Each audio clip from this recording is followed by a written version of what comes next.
and we have to really escalate the noise we make so that we'll be heard.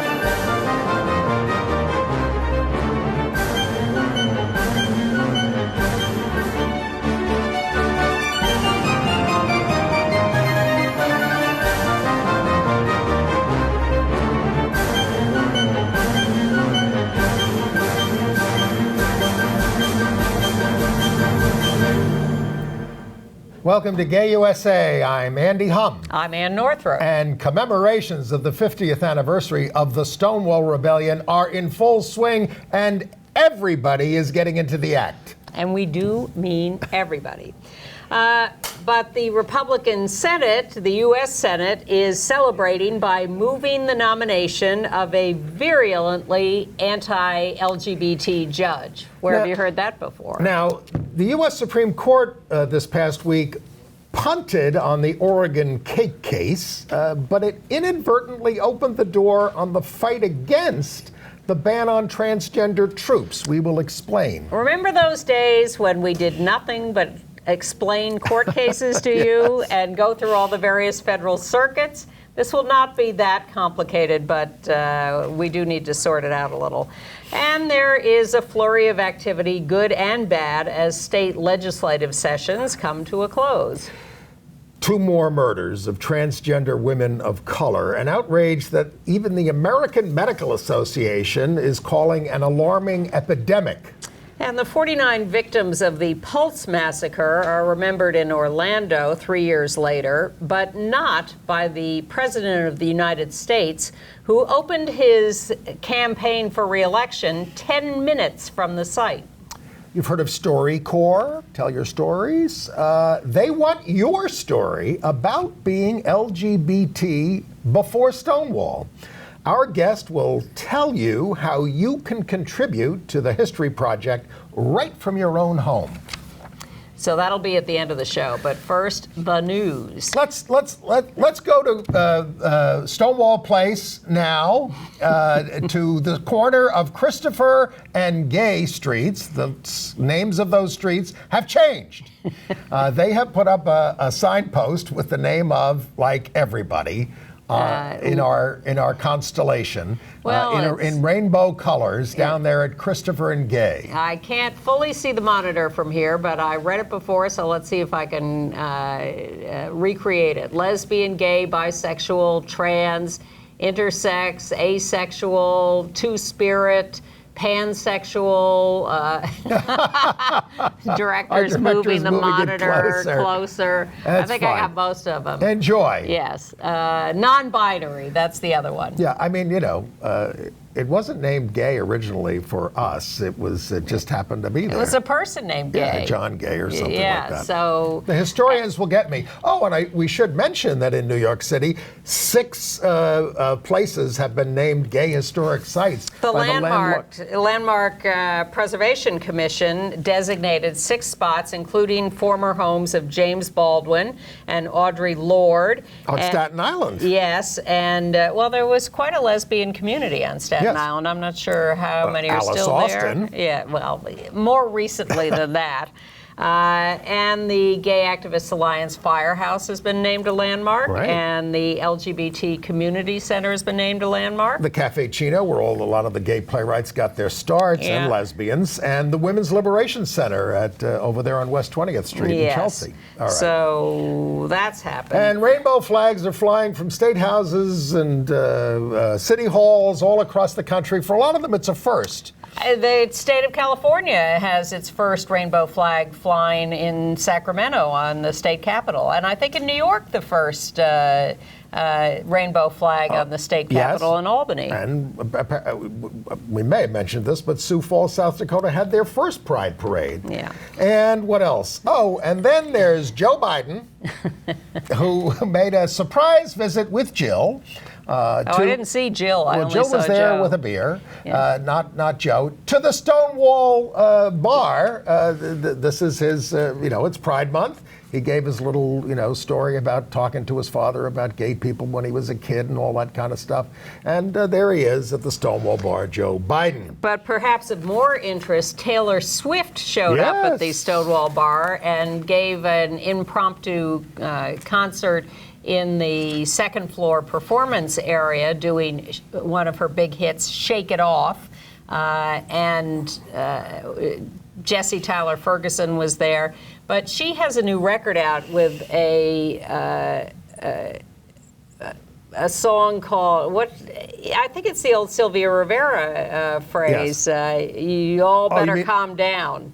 You mean Marsha P. Johnson, don't pay it no mind? No, it's Sylvia. Sylvia at Okay. I think at the 73 rally, where she said, you all better calm down. Okay. And I don't know, none of the writings about it have referenced Sylvia, but I think that's what it is. But it's a very LGBT song with a lot of LGBT celebrities and everything, so there's a debate about whether this is exploitive, too late, sincere, whatever. Google it if you want to see it. Everybody's going to the Stonewall. First it was Madonna, then it was Taylor Swift, and then it's Joe Biden. God knows who'll show up there next. Who will show up next? I think they should be outside in the streets. Well, I where think the we rebellion should be was. outside in the streets buttonholing them all to do various things as they Yes. go in and out. If you see a politician, always ask them to do something. Really, I mean, It's a why good- waste the opportunity? Good rule of thumb. But Reclaim Pride Yeah. is, of course, there's going to be the big parade in New York for World Pride at noon, but at 9:30 in the morning, if you want to walk in the feet In of the your ancestors, Walk in the streets as opposed to the Heritage of Pride parade, which won't anymore let you walk in the streets unless you're pre-registered and marching with an organization.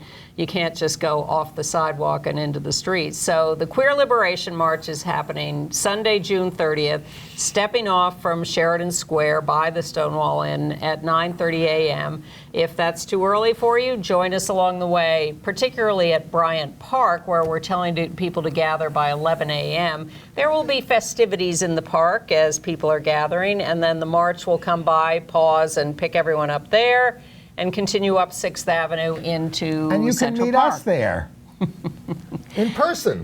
My goal is always to be at the end of the march as Yeah. one of the back marshals. I like to sort of, you know, Okay. I'm a frustrated cowgirl. I just want to sweep up the little doggies. And I will be out there asking for your comments And for the show. So, and then there'll be a big rally on the Great Lawn in Central Park from about 1 to 4. You can just come there if you want. Now, there's a nice little video Yes. of about a minute previewing this. We have produced a number of little videos. If you go to our reclaimprideny.org website, you can find some videos, and we're putting them out on social media. And this is one that attempts to explain our goal to recapture the values and feelings of the first marches. So And most of it is, the voice you will hear is Eugene Fedorko. Jean Fedorko, and then another voice at the end. I've forgotten her first name. So It'll be on the the screen. Let's hear what And they this have to say. is produced by journalist Tim Murphy. That morning of June 28, 1970 was so joyous because for the first time ever in New York City, we queers and gays and lesbians and trans people were all out in the street, open and proud and defiant, marching uptown from the Village to Central Park in broad daylight. It had been exactly a year since the Stonewall riots, and for the first time, we were taking the streets and saying that we were part of this city, of this society, and we were not going back in the closet ever again. And we kept up that spirit with the march for many years. But then something changed. It had always been about the struggle and the celebration. But at some point it became just a party, and it felt like we were being used for other people's profits. So that's why this Sunday, June 30th, the 50th anniversary of Stonewall, can you believe that? We're reclaiming pride. That morning, thousands of us will be marching the original 1970 route from Sheridan Square outside the Stonewall Inn all the way back to the Great Lawn. And isn't that fitting? Because we're definitely in an age of struggle again. Our rights and lives are under attack, not just in the US, but against our queer comrades in countries around the world. So let's make pride mean something again. And a Francisca Benitez was the second right. voice. And there's a 30-minute film about this with a lot of us in it, and we might show part of that next week or all of it, and we'll make it available to you. But it's also going to be produced by our director Rich Speziale. Thank you, Rich, for doing that. And if you if you can't wait a week to see it, it is on the ReclaimPrideNYC.org website too, but we'll show it to you next week. Did we put up the MNN showing that we're going to have? Yeah, and it's going to air at other times on MNN, so you have other chances the issue to find that Gene it. Fedorko was raising is this whole issue of rainbow capitalism. Yeah. And there was a great article about that this week, and it talked about the fact that, yes, these corporations get 100% rating on the Corporate Equality Index from the Human Rights Campaign, but they give most of their corporate donations to right-wingers who are going to lower their taxes and keep us from getting equal rights. Right-wing Republican politicians. I mean, what's some of the statistics? AT&T gave to 193 anti-gay members of Congress, UPS to 159, et cetera. It goes on and on and on and on and on, and they ought to be judged on that. Well, everybody, people say to us, don't you want corporate support? Why are you so mad at the corporations? I want support. Actual support. When they show up to take over the Pride Parade, they are doing it to advertise themselves to what they regard as an affluent set of consumers. Yes, and I think that corporations should, if they want to support us, should hold a banner on the side of the march saying, we gave $100,000 or $5,000 to your march or whatever it is, and then people can pass that. But they're not given big chunks of the parade. We don't let people who sponsor the U.S. Open golf tournament march down the fairways. They get corporate tents and entertain their customers, and their clients, and helping the community. What are they? Are they hiring trans women of color? Are they working to provide jobs and housing and anti-discrimination provisions and an end to violence against people? Are they helping LGBT homeless youth in any significant way? No, they are simply featuring happy gays in their advertising, and we go, oh, God, thank you. That's so great. Well, I can remember when the first companies did that, and it was sort of thrilling. Oh, my God, Absolute Vodka's Gene wants us to drink.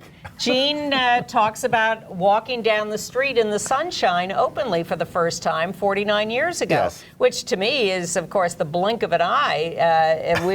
It wasn't that long long ago that we were all in the closet. We all remember our first time. Sure, sort of, but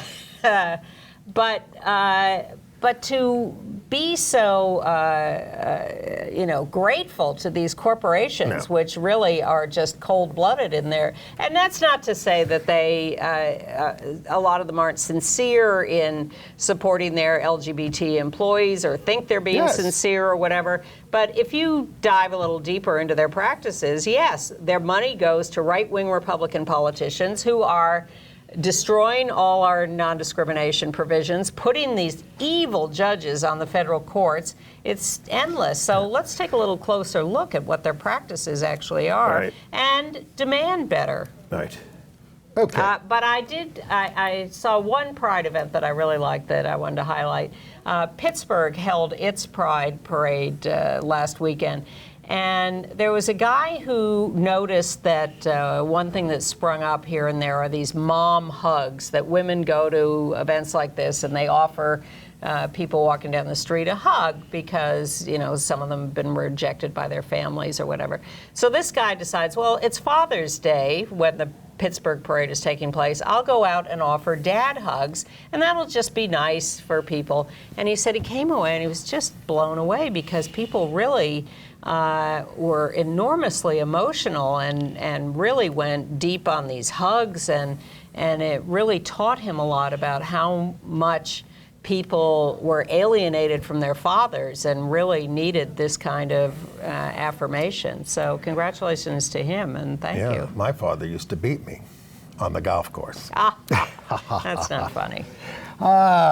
Anyway, Pete Buttigieg, I don't know whether he was trying to be funny, but he said, I would imagine we probably had excellent presidents who were gay. We just don't know which ones. Well, and he was pressed on it, and he said, my gaydar doesn't even work well in the present, let alone retroactively. But, come on, everybody's written about James Buchanan, although it's been disputed. How many Abraham Lincoln. How many politicians have stood up and said, oh, by the way, we probably had gay presidents and we didn't know about it? I thought that was fabulous. Okay. That's a whole new concept for most of these reporters. Okay. Abraham Lincoln. Don't you read Larry George Kramer? Washington. Didn't you read Larry Kramer's book? Larry talks about George Washington. Stories about Hamilton and Washington. Yeah. But they didn't put it in the musical. It doesn't get outside our bubble. Okay. Now, hey, have you been watching television this month? Everything is getting outside our bubble. But who's watching it? No, we'll have to see. Us or others? You'd be surprised. You'd be surprised who's watching us. I'd be surprised about a lot of things. All right. Well, and how is this affecting attitudes? The new Gallup poll says this is interesting to me. 53% say new civil rights laws are needed to protect LGBT people. That's when you put it to them, do you want a new law about this? Mm-hmm. Only 53% say that, whereas 93% support equal opportunity for us. Well, but they don't necessarily want a law about it. 63% now say same-sex relations are acceptable. 83% says homosexuality should be legal. Well, that's going to be up to the Supreme Court. I can't even listen to these polls, let alone. Well, I just think that's interesting because we act like everybody supports us, but when it comes right down to it, do they want to pass these new laws? No, they elected Donald Trump. Get real. Well, let's talk about him then, shall we? Well, speaking of evil anti-LGBT judges put on the federal courts, the current nominee we're looking at is Matthew Kacsmaryk, nominated to a federal court in Texas. So anti-LGBT that even Maine Republican Susan Collins finally came out against him. Yes, but evidently that's not going to be enough to defeat him. Well, how bad is he? He calls trans people delusional, says our movement is typified by lawlessness, called for a long war against non-discrimination protections for LGBT people, and openly hostile to Roe v. Wade. And he's the deputy counsel of the First Liberty Institute. The debate was ended on his nomination 52-44. Strong support from the Texas senators, obviously. Yeah, and Senate Democrats were saying you had to hold this vote during Pride Month. You know? Exactly. Yeah, the White House, very supportive of Pride Month. Also, they have named Tony Perkins, our old friend, as head of the U.S. Commission on International Religious Freedom. This is a leading anti-gay campaigner. Please impeach now. Now, of course, Pence would have only done it sooner. All right. And we didn't mention that the Victory Fund, which endorses and supports LGBTQ candidates around the country, is going to endorse Pete Buttigieg for president, actually maybe by the time you see this on Friday, I guess. Right. And that will be their first presidential endorsement. And I thought, really, how could they have not endorsed any presidential candidate? But they do endorse LGBTQ candidates, so we haven't had one like this James before. Buchanan and Abraham Lincoln were not out. And they predated the Victory Fund. Oh, all right. Also, well, should we go through some of these legal yes, we should. rulings? All right, so the big one was the fact that the case of an Oregon baker who wouldn't bake a wedding cake. This is Sweet Cakes by Melissa. Yeah. Wouldn't bake a wedding cake for a gay couple. They lost. It was been sitting at the Supreme Court for a while, and they fudged it. They said, we're sending it back, and we want you to rehear this in light of our masterpiece a cake shop decision. Which had nothing to do with the fundamental issues, because in the Colorado case, as we try to keep explaining to people, but people outside the bubble don't get it, the masterpiece decision was not about saying that a baker had the right to refuse a wedding cake to a same-sex couple. It was about the court ducking that issue and instead said, well, as it worked its way up, it was in front of the Colorado Civil Rights Commission, and one of those commissioners said nasty things about religion, so that's inappropriate, so we're not going to rule for the couple. But it's hard to know what happened behind the scenes. People think John Roberts worked out this compromise, but the court is much more disposed now to go all the way. Which way?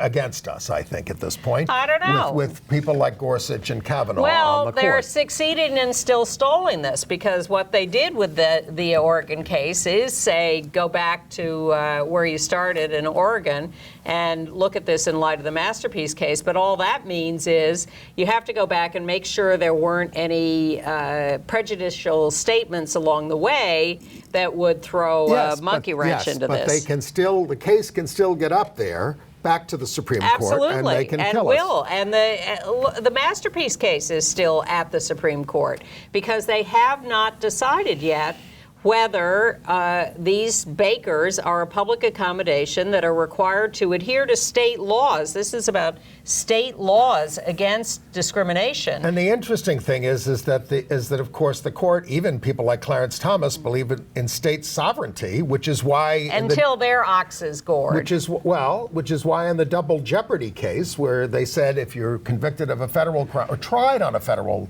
offense, it can be tried by a state court. That was a 7-2 decision by the court, with an ominous note from Clarence Thomas, which we should note, because he said, yeah, I'm going along with this one, because but it's not because I necessarily believe in stare decisis, meaning keeping up precedent, because I'm ready to overturn a lot of things. And he cited the Obergefell decision, and he said, let's just read Justice Roberts' dissent in Obergefell, and we're ready to overturn that if it comes back, if these issues come back to us. Well, the current situation is that these non-discrimination cases have been essentially postponed. They have been put in the corner as the court figures out what to do. And they could have taken these cases and decided right away, they have the potential for the 5 votes to say that these bakeries are not subject to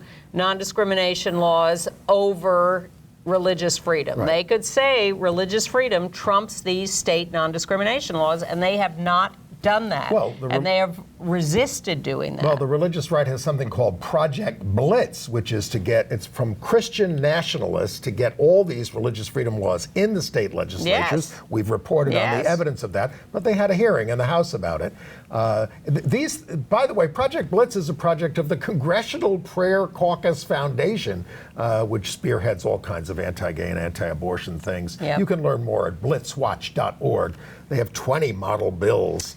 Well, look, I am under no illusion that the court may not eventually decide against us in these cases, but I think at the moment they're having a very hard time saying that public accommodations are not covered under these non-discrimination laws. So I think that's good for us. So better a delay than a loss at this point. Yeah, we could enjoy rights for a few more years. Well, and the other case is the military case, where the Ninth Circuit on the West Coast ordered another review of the trans-military ban. Now, we won at the lower court, and then the Supreme Court said, no, we let the ban go into effect. So the appellate division of the Ninth Circuit said, okay, you got to hear this again. And this is a great opening for us because now we can try it on the merits. And they said you've got to apply, heightened scrutiny to trans people as sex discrimination. So this gives them a tremendous opportunity to create a court record that could help us. I'm going to try explaining it too. All right. In what I think is a little simpler way, because or supplement what you said. We had 4 cases on trans people serving in the military that were going up through the system in different circuits around the country. And as they headed for the Supreme Court said, we're not going to decide on whether the ban on trans service is legal right now, but we're going to let it go into effect. We're going to lift the injunctions against it while we still consider whether or not it's legal. That's not very nice. It's not nice at all. So So the cases on the exclusion of trans people from the military are still in front of the Supreme Court. Like the Cake case, the Supreme Court has not reached a final decision on this yet. But what they said was, in the meantime, we're lifting the injunctions. The ban can go into effect, which is really bad because usually when they do that, that means that they're inclined to enforce the ban. Right. But they haven't yet. What they have done is said, we're still considering this, and meanwhile you can be mean to trans people. So in the midst of this, the Washington court says, well, we have to reconsider the ban, but you have to do it with this heightened scrutiny, which means you have to have a standard as you look at this that says you have to really, really, really prove that it is bad for the military to have trans people serving. Right. So the legal groups, National Center for Lesbian Rights, ACLU, whatever, are ecstatic. They say it's a game changer. Because this gives them the chance to go back and prove with a very high bar that, in fact, it's not a problem. By the way, the other big decision we got from the court this week was in the Virginia gerrymandering case. They dismissed a challenge to lines that were drawn to correct racial gerrymandering. But I'm less optimistic that they'll do that for partisan gerrymandering, which is the other cases that we have yet to hear the decision about. Oh, well, They what said- kind of they said that- gerrymandering was this? This was racial. This was Virginia in a lower court decision, saying these are racially discriminatory lines, and the Republicans challenged that, and the court said no, racial discrimination. I mean, and even what's his name, Clarence Thomas was with us, but on the partisan ones, which are a bigger problem. Anyway, okay. All right. And the U.S. House passed an amendment to defund the trans troop ban. Yeah, but that won't go anywhere. All right, but they passed it, and this is a good reason for everybody to focus on the Congress and on the Senate in the next election. We're going to have a lot of good bills that have come out of the House lined up for the Senate if we ever get it back. And good news from Puerto Rico, where the governor had proposed a religious freedom bill, a religious liberty, and Ricky Martin blasted him and said, "NG, governor," and the governor went, oh, "Okay, Never mind. I'll withdraw it." Never mind. Yeah. Bye. In bad news, Governor Abbott of Texas signed the Protect Chick-fil-A bill, prohibiting government retaliation based on religious connections. Of course, this is from the Republican Party that defends the Muslim ban. Yeah. Now, we have a number of very sad stories about more murders or deaths of black trans women around the country, and it's just the death toll is climbing, and it is shocking that this is not given more attention and prominence. And it was good to see the American Medical Association declare this essentially to be an epidemic that needs to be addressed. All right. So, first of all, Zoe Spears. Let's see. Zoe Spears, I think, is in Maryland. Yes. Yep. Fairmount Heights, Maryland. There's Zoe, 23 years old, shot to death, just a couple of blocks away from where her friend, Ashanti Carmen, was also killed just a few months ago, I think. Another black trans woman. And so as these murders pile up here in Dallas, Detroit, I think, one starts to wonder whether there is something more going on here than just a case at a time. Well, we told you about the murder of Malaysia Booker in Dallas, one of 3 recently, and they arrested a guy named Kendall Lyles, and they are looking for a link to the murders of Letitia Grant and Chanel Lindsay, who were the other 2 that happened. They're seeing if there is any link in these things. Yeah. Well, they're also investigating the death still in New York of Jaylene Polanco Extravaganza, a black trans woman who died while in custody at Rikers Island Jail here in New York City. She was in jail for a number of sort of minor crimes, missing former court appearances, couldn't make the $500 bail to get out. And the story of the corrections department is she was found dead in her cell. We are all waiting to find out what the actual cause of death was, what the actual circumstances were, because none of that has been talked about publicly. I went to her wake in the Bronx this week, and it's just heart-wrenching. There are dozens of family and friends there, everybody just torn up about her death. And there weren't any protests. There weren't any, people rejecting her. It was a really loving gathering of people. It would be great, first of all, if we reform the bail system, and reform Rikers, but also to get resources to these folks in these situations. Yes. Our community groups put the bail up, et cetera. Well, there are efforts to do a bail fund, but they need more legal help, more bail fund availability, but really better living conditions, jobs, housing, all of that make it possible, more possible for them to survive. Speaking of violence, in Albuquerque, they arrested a MAGA biker for trashing the Rainbow Crosswalk there with burnouts. But there's another death of a black transgender woman in Portland, Oregon, T.D. Gully, 31 years old. Picture, and it's her on the right when we get the picture up there. Okay. Yeah. Found dead of hanging. And there's some question about whether it was a suicide or whether it was a murder. There, on the right. That's her with her mother. Clearly a loving relationship, and everybody, again, just devastated by the death of T.D. Gully. There's something going on out there, and it needs to be addressed more directly. A couple of stories on conversion therapy. In New Jersey, a judge ordered a conversion therapy provider shut down, the Jewish Institute for Global Awareness. And in California, the Attorney General there is asking to shut down Riverview Christian Academy for abuse of students, including LGBT students, denying them medical care, putting restrictions on their communication with their parents. I guess that should get us into the Nicholas Sparks story. No, I got another death of a trans woman.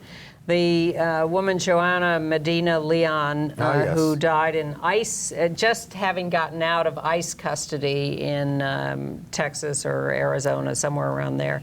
The family is now suing because of Joanna's treatment by ICE. She's the second known trans woman to die in or near, I guess, ICE custody. And there's clearly a lot of neglect at best going on for everyone in custody situations. And so the family is suing in hopes of provoking more of an investigation and more accountability. And a lot of this hatred is stirred up by religious groups and in some cases in schools. And that's why Nicholas Sparks, the romance writer, is in the news, because he founded a Christian academy, Epiphany School, down in North Carolina. And the former headmaster and CEO is suing over a pattern of racism, homophobia, and harassment. Sparks did not want the school to be welcoming and inclusive. Now, all this got out because his emails were reprinted. Exactly. And he's apologized, but... Yes, he has apologized, but the evidence is all there in the emails. He was against a Gay-Straight Alliance student group. He was against any acknowledgement or help for the LGBT students. He wanted it all kept quiet, don't talk about it, handle this quietly. And it's not a pretty story. Right. In the District of Columbia, 3 teens were arrested in the attack on a gay man there. The arrestees were Marcus Britt, 19, and 2 juveniles. They assaulted the boyfriend of Carl Craven, his boyfriend, who was not being identified, though they put pictures up, was beaten about the face, but they made arrests. And here's someone who's not apologizing, Reverend Grayson Fritz in Knoxville, Tennessee. LGBT people are freaks, worthy of death. And he goes on and on about this. A sheriff. Well, this is the moment after he quits his job as a detective in the sheriff's office in Well, now they want Knoxville. all his cases reviewed anytime he arrested anybody or Yes, anything. because that happened here in New York with a guy in Brooklyn in the DA's office, and they went back and looked at all his cases, which were illegitimate. And in Hackensack, New Jersey, there's a Board of Ed trustee, Francis Copelia, who got extremely vocal about the new law in New Jersey that requires schools to teach LGBTQ history, and that just set her off. She said... They don't want to hear about James Buchanan and George Washington and Abraham Lincoln. She's advising people to violate the law. She calls it disgusting and shocking. She's a Board of Ed trustee. Please. And she ended up sort of apologizing, not really. But she's on the warpath against teaching our history at the schools. Don't you remember the rainbow curriculum controversy? Of course I do. Yeah. Well, that was in New York. Yes. All right. A lot longer time ago. It has been 3 years since the Pulse massacre, and down there in Orlando, where the president spoke this week and didn't opened his campaign and didn't even make any mention of it. He was in Orlando 10 minutes from the Pulse. But at the memorial service, 1,500 turned out, and a rainbow appeared in the sky during the ceremony. You've got that picture.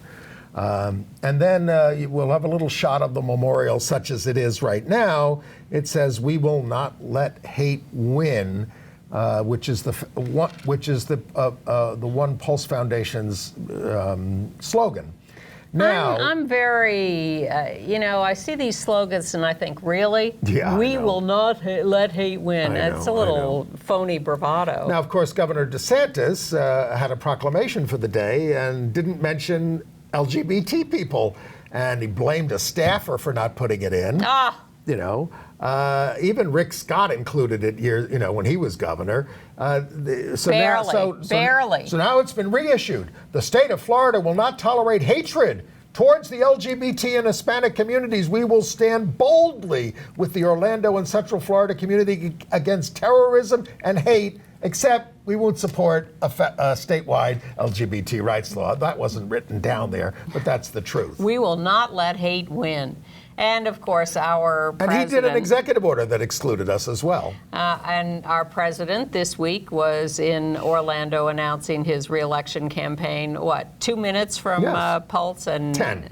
No mention at all. Now, but GAG, Gays Against Guns, held a vigil here in New York with the human being display that they created after the original massacre 3 years ago, where they have people dressed in white, 49 people at events, and silently parading with pictures and descriptions of the people who were killed. And it's always very moving to see them. Back in Orlando, the One Pulse Foundation wants to build a formal memorial by 2022 and a museum. Some of the parents and survivors are questioning the plan and what are they doing with all their money. And there was a dust-up even at the memorial service. Local lawmakers are proposing $10 million from the hotel tax in Orlando to fund the museum, and the state legislature even put up $500,000. All right. Let's hopscotch some news so we have time for our guest at the end. Costa Mesa, California, they put up a rainbow flag for the first time at their fairgrounds. It was stolen and then replaced. All right. In Minnesota, J.C. Cooper, a trans woman, has filed a human rights complaint because USA Powerlifting has now barred all trans women from competing. JC met the standards for trans women that had been laid out in terms of, testosterone levels or taking hormones or whatever. But then they just said, no, nobody can compete, no trans women.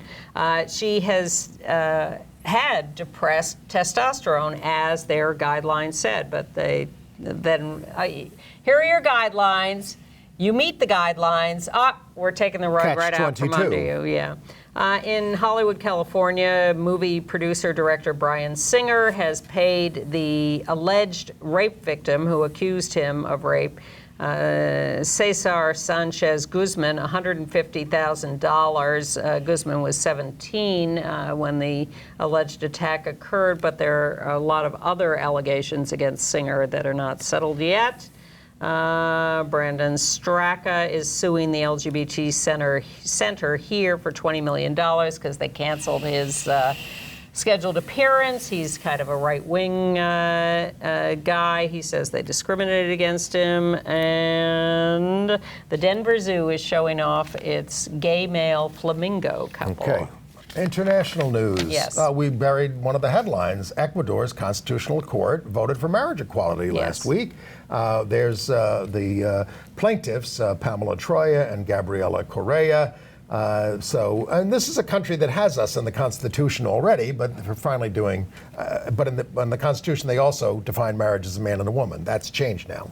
And since we're in Ecuador, let's go to Guatemala nearby, where Aldo Davila is the first out LGBT member of Congress. Congratulations. Yes. And then we will hopscotch over to Italy, where a female Navy couple had a civil union ceremony, and they look so cute. I just had to put them in there, even though it's... They met in the Navy 4 years ago. And the picture went viral because it's so charming. And the rings were carried by their bulldog. And they have a lot of bulldogs. It's a civil union, but some people refer to it as a marriage. Well, it's confusing. She says, we've never had any problems in the Navy. I have problems with my father, she said. But he's coming around. Bermuda is going to have its first Pride Parade August 31st. Back in Italy, Franco Zeffirelli died, the gay director of opera and movies, Romeo and Juliet. And, he was a communist during the war fighting the fascists, and then he became a very conservative legislature, totally anti-abortion, because he said, somebody told my mother to have an abortion with me, and they didn't. And that was his reason. He was 96. Very self-involved, Franco. Yes. So Bermuda will have its first Pride Parade on August 31st. You remember they had this huge debate about marriage legalization, which is still going on to some extent. And in the country of Georgia, the Tbilisi Pride Parade is scheduled, first one. It's now receiving huge threats from the right-wingers. The government has asked them to cancel it, but they're going ahead. And in the UK, Captain Hannah Graff, the highest-ranking trans woman in the Army, was awarded an MBE at Buckingham Palace. And she's in charge of, transgender issues for the Army. All right. AIDS news? Well, Broadway Cares had their Broadway Bears benefit. They raised a record $2 million over 2 performances, had a travel theme. We can't show you the video here. We're going to put it in our email. It's marked not safe for work because there's some nudity there, but we will link to it in our email. Yeah. All right. And Democrats are, more Democrats are calling for an end to the ban on gay blood, a lot of the presidential candidates. Oh, nice. Yeah. Okay. All right. Entertainment news. I went to a screening of the movie Before Stonewall. It's opening this weekend here in New York at the Quad. Yes. John Scagliotti. Executive produced, but directed by Greta Schiller, who was there at the screening with her wife, who edited it. It's wonderful, and there's so many familiar faces in younger days. This was made in '82, and there's Audre Lorde hanging out at a cafe and talking to the filmmakers and just casually, Once we were young and alive. Yeah. The musical The Prom, which I so love, the lesbian-themed musical, which won the Drama Desk Award for Best Musical, didn't win any Tonys, is going to have its first national tour, but not until 2021, starting in Providence. But Ryan Murphy's going to turn that into a movie, too, for Netflix. That Ryan Murphy. And My Little Pony, the TV show, is going to feature same-sex couple. The show is about accepting people and friendship. Ponies? Same-sex ponies? People and ponies. Oh, okay. Okay. I was your traditional lesbian horse lover as a child. Yes, my friend, what was it? No, Black Beauty.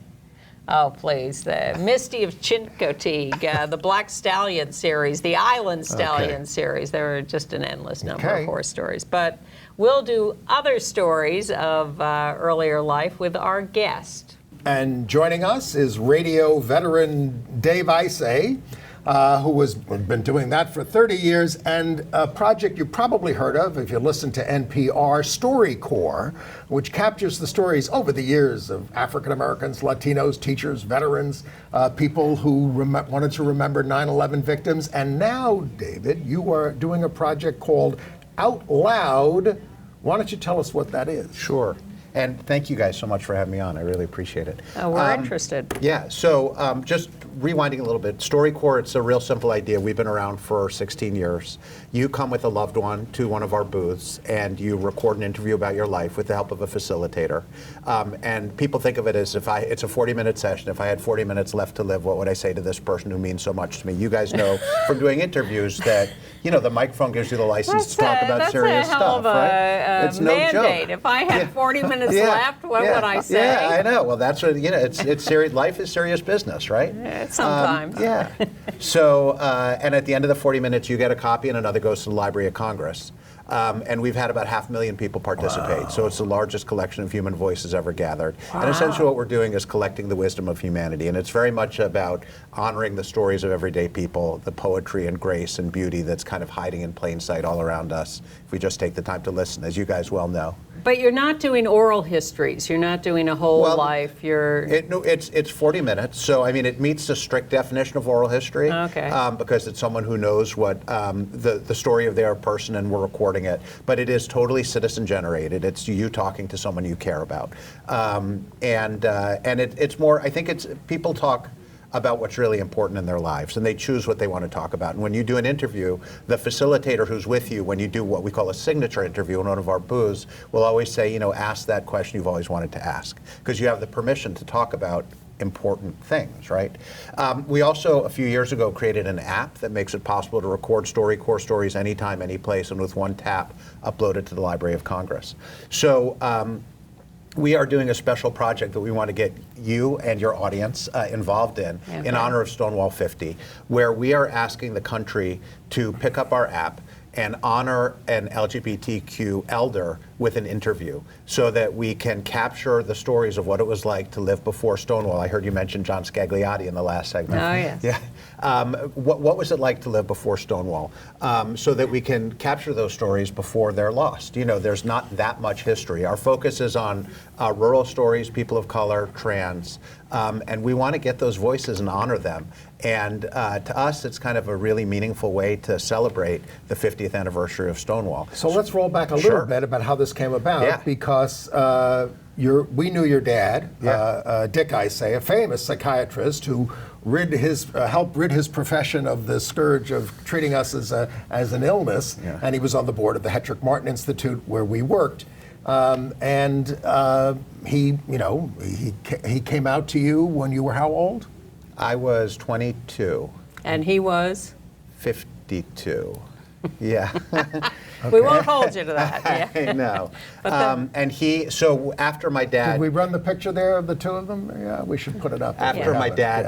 there they are. After when my dad... it took me completely by surprise when my dad came out. And I actually, despite all the many signs... I never picked up on it, even though he was a gay activist. Yeah. It didn't occur to me that he was actually gay. But these things happen. Sure. When he came out, I was really distressed. It felt like my life had been all lies and all the kind of things that kids can go through. And he mentioned Stonewall to me in passing in a conversation. I had just started making radio documentaries. And I decided that a way to try and figure out what was going on was to record the stories of the people who had been at Stonewall.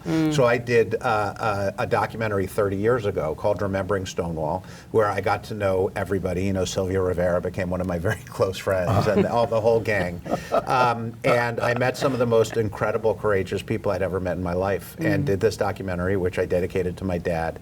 And that was the beginning of kind of us reforming our relationship that lasted until he died on the anniversary of Stonewall 8 years ago. And you eulogized him at his funeral. I did. So he was a pioneer. He was a great man. And I had just speaking of the importance of doing these interviews, I had done an interview with him at Storycorps early on in Storycorps. I didn't really think about it that much. And then, he died very suddenly. He was diagnosed with cancer he was working on diagnosed on a Friday, and he was dead by the next Tuesday. He had been working up until that Friday. And then that night I listened to the interview with my dad. And I'm an old dad, I have young kids, and I realized this was the only way they were going to get to know this person who was such a huge, figure in my life. And, I thought Storycorps couldn't mean any more to me than it did, but at that moment, the rubber really hit the road. Wow. So it's really important that we sit and we take the time now and we don't wait and we interview the people who are important with us, because it's an incredible way of telling them that you love them. So the key thing here, and again, to repeat it for our viewers, they can do this from their homes, and if they go to the website, which is storycorps.org/outloud, they can get the whole kit on how to do it. And it's very easy. And what we're going to ask you to do is to pledge. And pledge how many people you're going to interview, get organizations involved. We want thousands of people to be interviewed by the end of the year. Again, it's just, I think, a really appropriate way to celebrate the 50th anniversary of Stonewall. Now, it's very quiet. The din of all the loud stuff happening, but quiet is important. Right. Well, what do you do with these interviews once you... So they all go to the Library of Congress. Yeah. So people in the future they'll be around forever, so people can understand this history of what life was like. And we also, we have broadcasts on NPR. We edit the stories. Right. You guys have run an animation or two, and you're welcome to run any animation. So we create these little poems out of interviews, some interviews of kind of who we are as human beings that hopefully will last forever, and just remind us, of the power of stories all around us. We will link in our email, if you are on our email list, to two of the animations of stories that you've told, one of which we've run on the show before. But let's define the population that you're seeking here. Again, you say people who were around before Stonewall. I mean, I was around, but I was like 15. That's okay. We're focusing on... But you want to hear about our experiences in the 60s. Yeah. Or 50s, or 40s. Yes, exactly. So what it was like growing up wherever you were. And, we're not going to be... Anybody can participate. The focus is on elders. I'm an elder. We're all elders at this point. Very elders. But it can be you interviewing someone who is important in your life, a mentor. I was just, there's a story which I'll also send to you guys that we broadcast a week ago about, it was an 80-year-old guy who was remembering someone who was his mentor, and he used to hang out in Bryant Park, who was also 80, and told him about what it was like being gay in the 1880s in New York, So, find someone who you want to say thank you to, and just ask them, what was it like being gay when you were growing up? What were some of the hardest moments? What were some of the most joyful moments? Who did you come out to? What was the reaction of people? This is important stuff. I want to know if there's any score settling in any of these. It's interesting, because when Storycorps started, I was worried that we'd have people killing each other in the booth, like Jerry Springer moments. And one of the many miracles of Storycorps is 500,000 participants in. Nothing has, and this, I know this stretches like credulity. It's hard to believe. Nothing bad has ever happened. Wow. And I think people are aware that they're speaking for history. That. Yeah, well, we'll see. we're gonna see what your audience can do for us. We know some angry people. Yeah. Now, people are angry, but they don't do abusive things. And people talk about painful things that have happened to them, but they're not being cruel to other people when they're participating in these interviews. Now, the people who participate, can they be anonymous? They can. And you can also, on the app, you can make it public for the Library of Congress, or you can have it just be private for people who sign in and give their names to Storycorps, or you can just keep it on your phone if you want to. Or you can put your name on it and you can be in the Library of Congress. That's right. And the interesting thing is when what happens in the Storycorps booth is incredibly intimate, and we are a nonprofit in every possible way, and we're a public service in every possible way. And when you come to Storycorps and you record an interview, at the end you can sign a release or not sign a release. This is in the signature interviews, and it's true of the app interviews as well. And if you don't sign a release, you've had this experience, and you can put it in a safe place, and we're thrilled. And I thought we'd have a compliance compliance rate of 70%. Because what happens of signing the release, because what happens is so incredibly intimate, as you know from hearing some of these. And the releases have been signed by 99.9% of participants. Everybody wants. Why do you think that is? Because people want to know that they mattered and they Yes. won't be forgotten. It's very important to people to have this record, and to know that their time on Earth won't, mattered. Right, and they haven't gotten around to writing their books. That's right. That's right. know, That's this right. is an easy 40 way to do minutes, it. yeah. Yeah. Does the Remembering Stonewall product still exist, and what is Sure. it? So I did. So interestingly enough, I'm flying to LA tomorrow with my son. I'm not going to tell this story because it's a little controversial in all of it. But basically, sorry, I'll tell you off the air. We created this documentary 30 years ago, and YouTube bought the rights to the documentary and created an absolutely beautiful film version of it that is premiering tomorrow night in Los Angeles, and will be released by YouTube on June 28th. So what do people have to Wait, I want to hear the rest of this. So it's actually called Stonewall Out Loud also, and it is the documentary. It's Lance Bass and all these amazing people. Actually, they brought younger people in to lip sync the voices on this radio documentary and did it in. I have very low expectations of Hollywood. Yeah. They screw everything up. Yeah. And I had low expectations of this as well, and then they sent it to me and it was gorgeous. They did a fantastic job. So it's a 30-minute special. Yeah. It'll be available on YouTube for free on June 28th, and it is a video documentary version of the original radio program. Wow. Shot beautifully. So you just go to YouTube. I'm writing this down. Write down Stonewall Out Loud Yes. on YouTube And I think on that- June 28th. Yes. And then you can watch it. Yeah, and I think we will it'll be link to it afterwards. Yeah, and I think it'll be out there pretty widely. They really did an extraordinary job. And I have to say, the person it's a lot of YouTube stars, and I confess I am not, this is not my area of expertise. No. But the person who played Sylvia Rivera who lip synced is extraordinary, just extraordinary. It's hard to imagine anyone playing Sylvia. I know, but she nailed it, just nailed it. Oh, that's so, great. Well, we knew Sylvia. Yeah. Yeah, okay. Well, I think this is a treasure trove, and I only worry that we are producing so much content that no one will ever get through it. Yeah, but the thing about this is that this is in the world today where there's so much content that's created that's just disposable, and this stuff lasts forever. So even if it's 100 years from now, or 200 years from now, or 500 years from now, when people go back to it, it will be gone back to. And because of the nature of the way we've set this up, these conversations are always important. Right, so they're very rich and deep, and I have no doubt at all that they will be heard. And I hope you guys will participate as well. Haven't people heard enough of us? We want more. And down to Actually, you two should do an interview with each other. We have. When a guest doesn't show up, we you interview do that. each other. We've done that. All right, but we've come to the end of our time Thank you, Ann. today. But thank you so much. Oh, for it was really coming fun coming in. It's Thanks for really fun. having me. Storycorps.org/out Out loud. And loud. pledge to do interviews, as many as you can, and spread the word. We need to get this done. We will do that. Okay. And thanks for being with us. Thank you you both. very much. Thank you. And Thank you come for back. being with us, audience. And we will see you next week with the Reclaim Pride long video about people's experiences with Pride.